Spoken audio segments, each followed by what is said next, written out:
आदरणीय व्यासपीठ, खऱ्या अर्थाने आजचं हे माझ्यासाठी व्यासपीठ आहे. बरेच वेळा असं जसं राजकारणी लोक असतात आणि त्याला व्यासपीठ का म्हणावं असं आपल्याला वाटतं, पण हे सर्व खऱ्या अर्थाने माझ्यासाठी गुरुजन आहेत. आत्ताचे शिक्षक नाही, आत्ताचे म्हणजे माझे गुरुजन नाही तर आत्ताचे शिक्षक आहेत तेही माझे गुरुजनच आहेत, असंच माझी भावना आहे.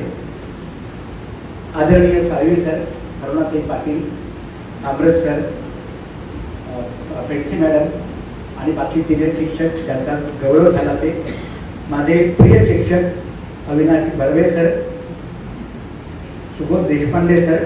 आता त्यांचं मी नाव घेतोय, त्यांच्या बाजूला जाईल ती तर मला भीती वाटायची. जवळपास आम्ही त्यांच्या फिरकूच टाकायचो इतके त्यांचं, पण ते खूप प्रेमळ होते आणि ज्यांची आपल्याला भीती असते ना ते खरंच प्रेमळ असतात. आणि सगळे गुरु असेच आपल्याला लाभलेले आहेत. अनेक आठवणी शाळेसंबंधी माझ्या दाटून आलेली आहेत.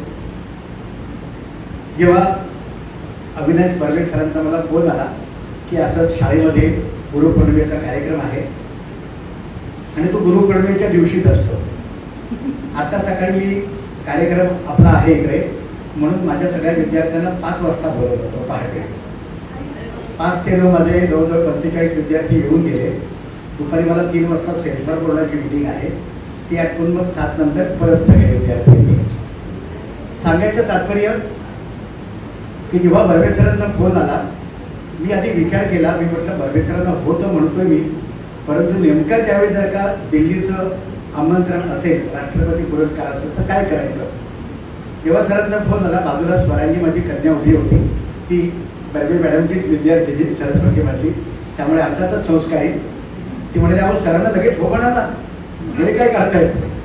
मी म्हटलं हे बघ मी दिल्लीला फोन करतो, त्याच्या पुरस्काराची तारीख नेमकी त्यावेळी आली तर शाळेला नाही सांगणं मला योग्य वाटणार नाही, म्हणून मी 4-5 दिवसाचा अवधी घेतला.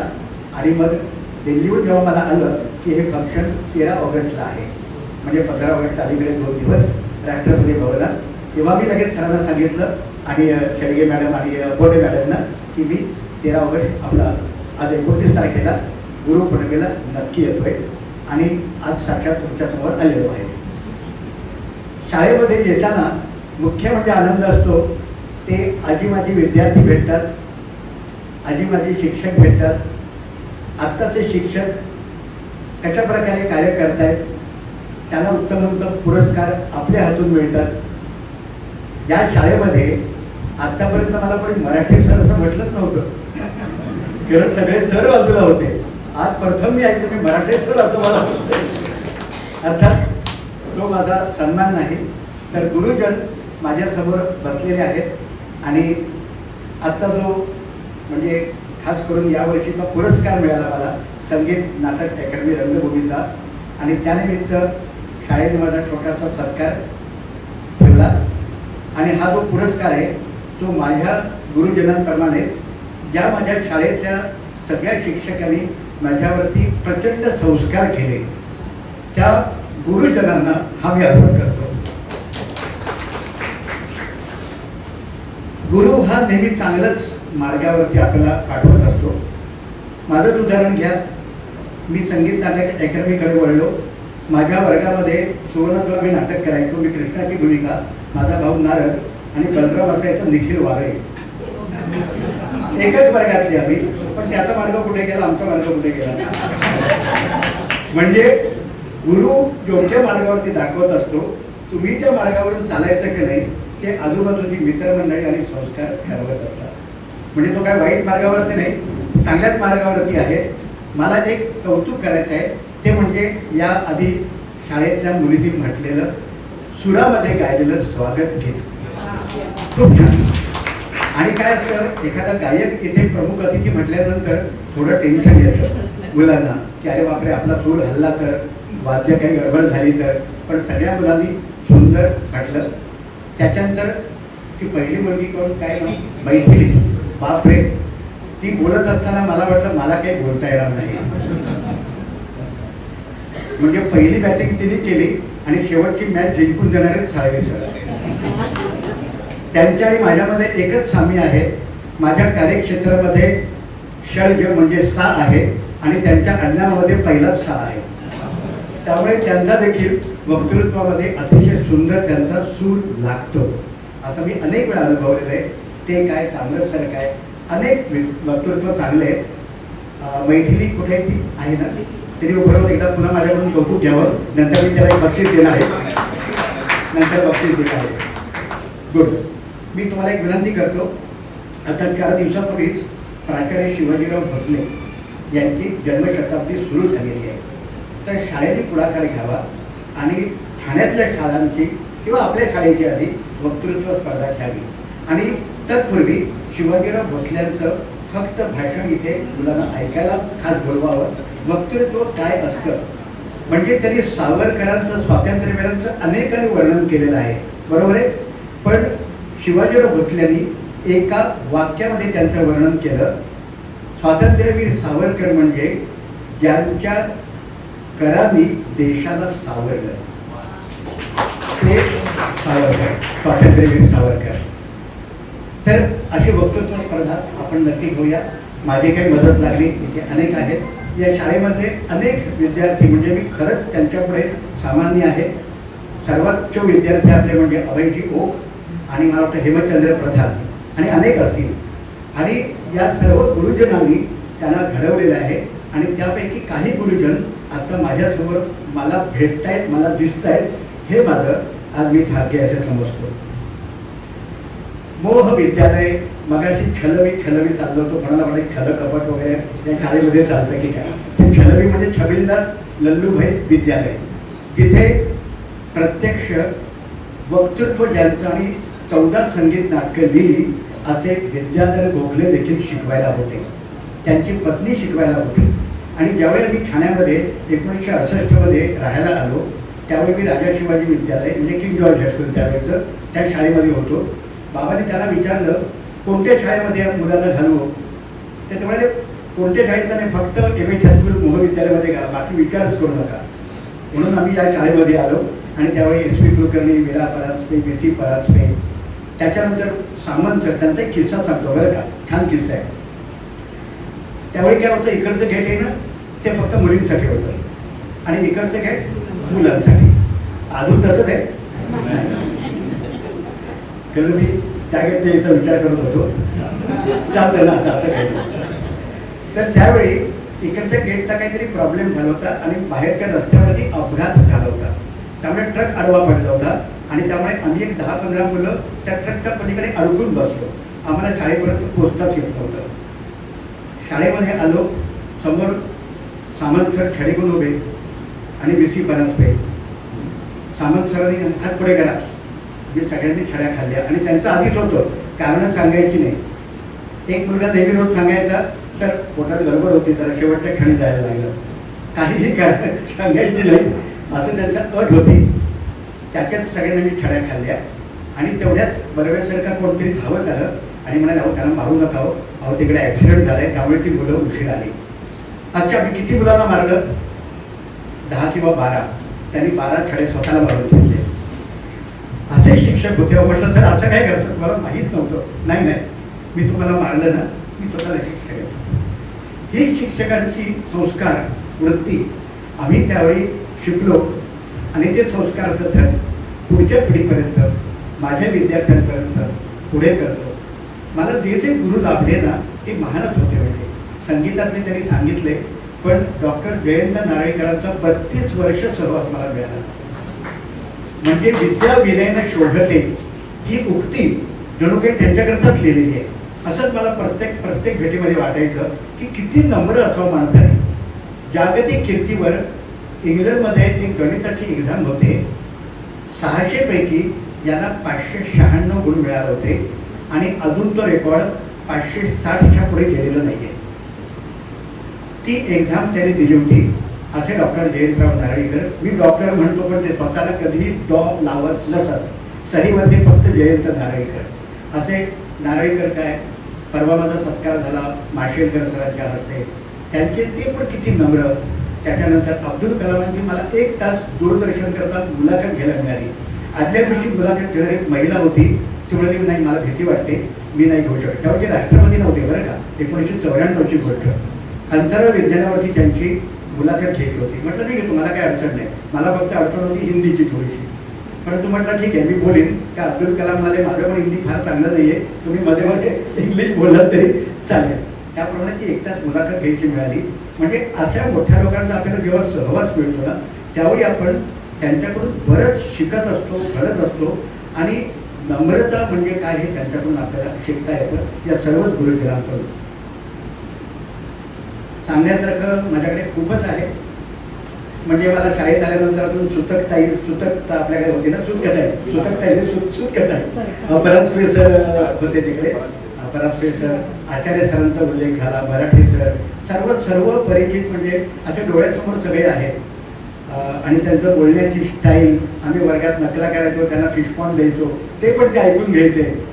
अशा सगळ्या गमती चालायचे. डी.टी. कुलकर्णी होते, मराठी अप्रतिम शिकवायचे. असे सगळे सर, सी.व्ही. कुलकर्णी काय, सगळे शिक्षक अजून देखील मला आठवतात.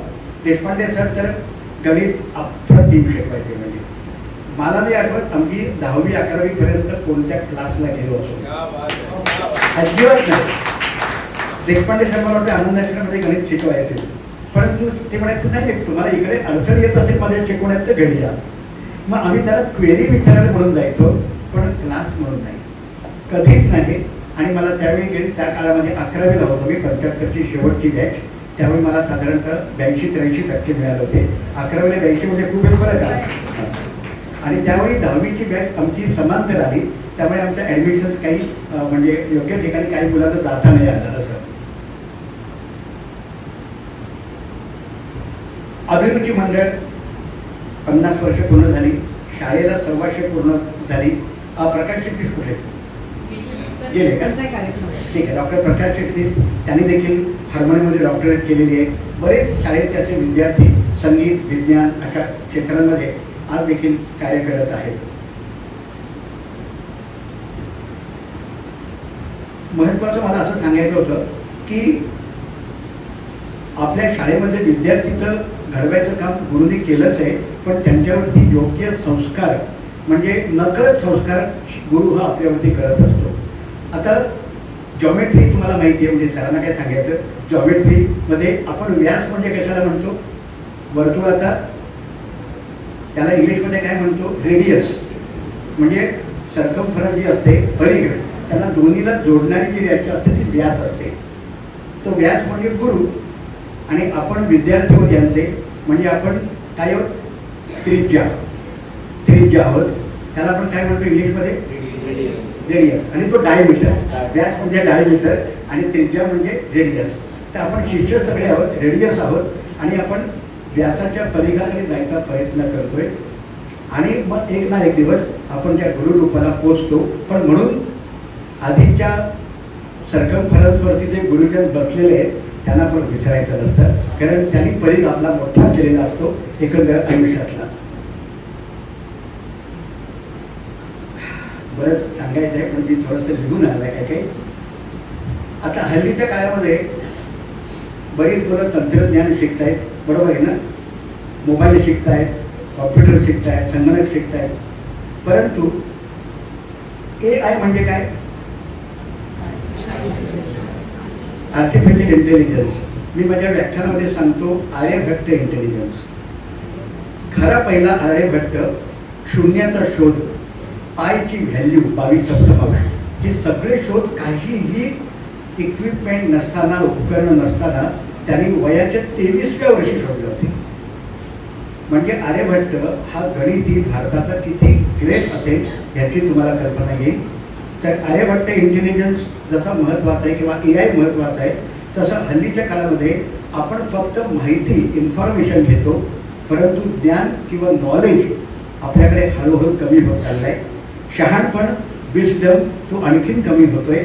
आणि सर्वात म्हणजे हे सर्व मिळून आपल्याला इनर पीस किंवा अंतर्मनातील शांतता आपण विसरत चाललो आहे. तर जोपर्यंत गुरुचरणी आपण लीन होत नाही पूर्ण मनापासून, फक्त गुरुपौर्णिमेला नाही, पौर्णिमा म्हणजे गुरुबद्दलचं प्रेम वाढत गेलं पाहिजे प्रत्येक गुरुपौर्णिमेच्या रंजनी. तर असं गुरुसंबंधी आपलं जर प्रेम वाढतं जातं, ती आपली गुरुपौर्णिमा आहे असं म्हणायला हरकत नाही. तर थोडक्यात सांगायचं म्हणजे विज्ञानाने मला काय शिकवलं, विज्ञानानं मला विचाराची उंची दिली, तर संगीतानं मला विचाराला खोली दिली. ही उंची आणि खोली या संगीत आणि विज्ञानामुळे मिळते.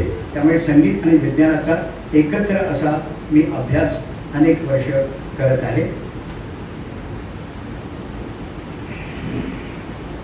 शेवटी एवढंच सांगतो, एकाने आल्यानंतर मला कोणीतरी विचारलं तुम्ही खगोलशास्त्राचं हे करता का, म्हणजे अजून आकाश दर्शन करता का.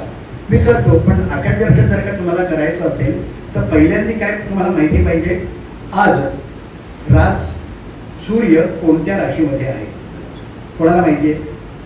कोणालाच माहिती आहे. पण कसं ओळखायचं त्या मुलाला मग मी सांगणार होतो, मागे बसलाय तुम्हाला वाटतं. कसं ओळखायचं सोपी क्लुप्ती सांगतो. सगळ्यांना जानेवारीमध्ये महिन्यामध्ये कोणत्या राशीमध्ये सूर्य असतो हे माहिती आहे. तिळगुळ घ्या, गोड बोला. 14 जानेवारी 15 जानेवारीला सूर्य मकर राशीत असतो. 15 जानेवारी ते 15 फेब्रुवारी मकर रास. 15 फेब्रुवारी ते 15 मार्च मकर, नंतर कुंभ. 15 मार्च ते 15 एप्रिल शेवटची रास मीन किंवा फिसेस, मीन रास. 15 एप्रिल उजाडली म्हणजे एप्रिल महिना उजाडला की पहिली रास. साडवेचं इन्कम टॅक्स भरता ना, म्हणजे एप्रिल महिना तुम्ही लक्षात ठेवता. मार्च एप्रिल महिना, एप्रिल महिना आपलं इन्कम टॅक्स इयर सुरू झालं, फायनान्शियल इयर, की मेष रास आली. एप्रिल, मे, जून, जुलै. मेष, वृषभ, मिथुन, कर्क. कर्कमध्ये सध्या सूर्य आहे 15 जुलै ते 15 ऑगस्ट. हे एकदा कळलं की आकाश दर्शन सोपं. म्हणजे काय, कर्क राशीचे तारे हे सूर्याच्या बरोबर आहेत, म्हणजे सूर्याबरोबरच उगवतील आणि सूर्याबरोबरच मावळतील. म्हणजे उरलेल्या 5 राशी आकाशामध्ये आहेत आणि उरलेल्या बाकी 6 राशी क्षितिजाखाली आहेत, दुसऱ्या परिघामध्ये, असा त्याचा अर्थ आहे. तर आर्थिक वर्षाची सांगड या राशी चक्राची घातलेली आहे असं आपल्याला सांगता येईल. शेवटी एक पेंडसे मॅडमने मला सांगितलं, माझ्या वडिलांचे गुरुबंधू, आपल्या वडिलांचे शिष्य विश्वनाथ बागुल हे त्यांच्या नात्यातले आहेत. त्यांचा एक किस्सा म्हणजे या शाळेमध्ये माझ्या वडिलांची, माझी, विश्वनाथ बागुलांची अनेक नाटकं झाली. माझे किमान 50 प्रयोग इथे जुन्या मैदानामध्ये झालेले आहेत. वडिलांचे किमान 250-300. बाबूजींचं म्हणजे सुधीर फडक्यांचं गीतरामायण किमान 25-30 वेळा. असे अनेक कार्यक्रम. कारण बाबूजींच्या गीतरामायणाला तानपुरे आमच्याकडून जायचे, त्यामुळे आम्हाला माहिती आहे त्यांचे अंदाजे कार्यक्रम किती झाले. तर MH स्कूलमध्ये जे विश्वनाथ बागुल म्हणजे होते मुरुडचे ना, ते मुंबईमध्ये स्थायिक झाले. गुरु शिष्याचं प्रेम किती असतं. काही काळानंतर बाबांच्या इतकेच म्हणजे वडिलांच्या इतकेच त्या विश्वनाथ बागुला देखील गणपतीमध्ये खूप प्रोग्राम असायचे. परंतु गुरुच्या मागे तानपुऱ्यावर बसून, कारण बाबांची मैफल 6 ते 7 तास चालायची. रात्री 9:30ला सुरू व्हायची, ती सकाळी 5:30ला संपायची. लोक डायरेक्ट दूध आणायला जायचे. लोक विचारायचे तुमचा आवाज बसत नाही का. बाबा छान उत्तर द्यायचे, आवाजाला तरी बसायला वेळ कुठे आहे. इतकं बिझी शेड्यूल. गणपतीमध्ये 30 ते 35 कार्यक्रम, नाटक हे करून सगळं. आता ज्याने माझ्या वडिलांना पाहिले ते पण असेच साधा लेंगा जमा रोज कोपिनेश्वर मंदिराच्या मार्केटमध्ये भाजी आणायला जायचे. एकदा भीमसेन जोशीने ते चालत डोंगीवरती आलं होते. विठ्ठलाचं दर्शन घेतलं आपलं कोपिनेश्वर मंदिराचं. बाबा त्यांना म्हणाले, अरे भीमसेन बुवा, तुम्ही काहीतरी शंकराचं भजन म्हणा. अहो मला काय, मी विठ्ठलाचं बाईक आहे. नाही शंकराचं म्हणा. मग तुमचंच म्हणतो. मग त्याने सोहम डबरोबाजे गाभाऱ्यात बसून म्हटलं होतं. तर अशी ही साधी कलाकार मंडळी इतकी होती. तर बागुल, विश्वनाथ बागुल कार्यक्रम स्वतः बाबाला विचारत असत, गुरुजी तुमचे कार्यक्रम महत्त्वाचे कुठे आहेत. ते मी कार्यक्रम त्या दिवशी घेत नाही, कारण तानपुऱ्याबरोबरसून खूप शिकता येतं. कारण अचानक वेगवेगळे राग रागिण्या गुरु सांगत असतो आणि त्याचं तिकडेच शिक्षण होत असतं. तर अशा अनेक आठवणींचं मला या ठिकाणी आहेत. खोल्लम सरांची मला आठवण येते. सगळेच पारनाईक सर, ते तर काय त्यांच्या गाड्यांचा छंद छोट्या काय आम्हाला गमती म्हणजे शाळांमध्ये होती आम्हाला. कर्वेबाई, कितीतरी इनामदारबाई, बाकरेबाई, बोगटे सर, सगळ्यांचीच मला म्हणजे आठवण आज या ठिकाणी खूप भारी येते. शेवटी मी एवढंच सांगतो की आज मला पुरस्कार मिळालाय सर्व कौतुक होत आहे, सगळं चांगलं आहे. मात्र शाळेमध्ये आज मला बोलवून जो गुरुजनांसमोर मला सर्वांच्या समोर माझं अभिनंदन केलं, माझं कौतुक केलं, तो मला पुरस्कार राष्ट्रपतींच्या पुरस्कारापेक्षाही खरंच मोठा आहे. कारण प्रत्यक्ष गुरुजन यासोबत बसलेले आहेत, ते काही तिकडे येऊ शकणार नाही आहेत सिक्युरिटीमुळे, पण आज या ठिकाणी मला त्यांच्यासमोर हा पुरस्कार प्राप्त झाला आहे असंच मी म्हणेन. मी एवढंच म्हणेन की मला पुढच्या वर्षी माणसाचा जन्म दे, संगीत घराचाच जन्म दे आणि MH हायस्कूलमध्येच प्रवेश दे, एवढं म्हणतो आणि माझं संपवतो. शेवटी 2 गाणी आपल्याला ऐकवतो. आता मी तुम्हाला एक किस्सा सांगतो. मी स्वतःहून तुम्हाला सांगितलं, मला आणि एक व्यक्ती आहे, नाव सांगतो, महेश काळे, दोघांनाही बालगंधर्व पुरस्कार मिळाला होता. ऐका पुढे. पुरस्कार मिळाल्यानंतर त्या व्यक्तीने गायचं असतं. मी 4 गाणी म्हटली पुण्याला बालगंधर्व पुरस्कारानंतर.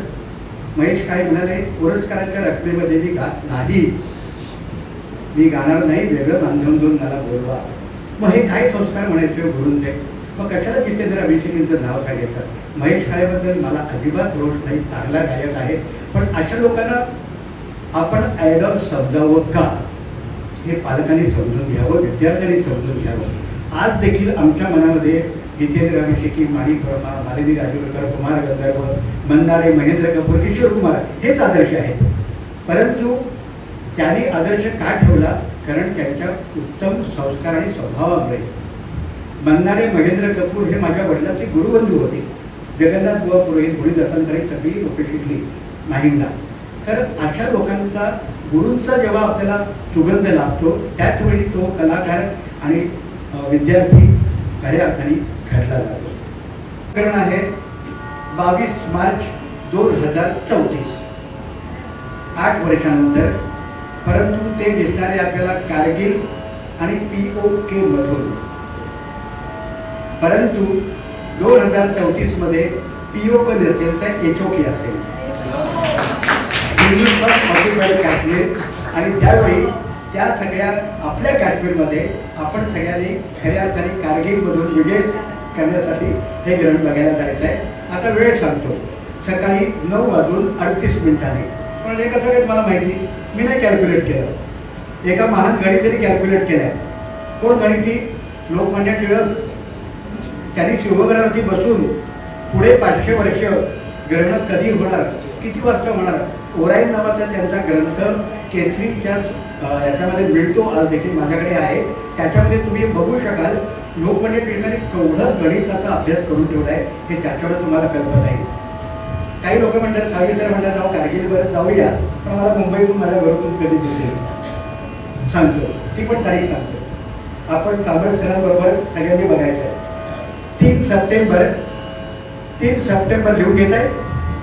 3 सप्टेंबर 2081 मुंबईतून दिसणारं खग्रास सूर्यग्रहण. अशी ग्रहणाची संकल्पना शेवटी सांगितली. एक बंदिश म्हणून गुरुजनांना वंदन करून माझं भाषण संपवतो.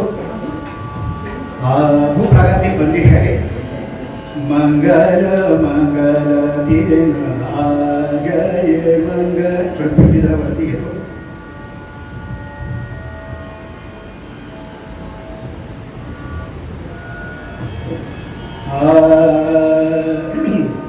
मंगल मंगल दिन आ गए, मंगल मंगल दिन आ गए, गुरुजनों के चरण धरे, गुरुजनों के चरण धरे, तुम्हारे मंदिर वासो, तुम्हारे मंदिर वासो, मंगल मंगल दिन आ गए, मंगल मंगल दिन आ गए.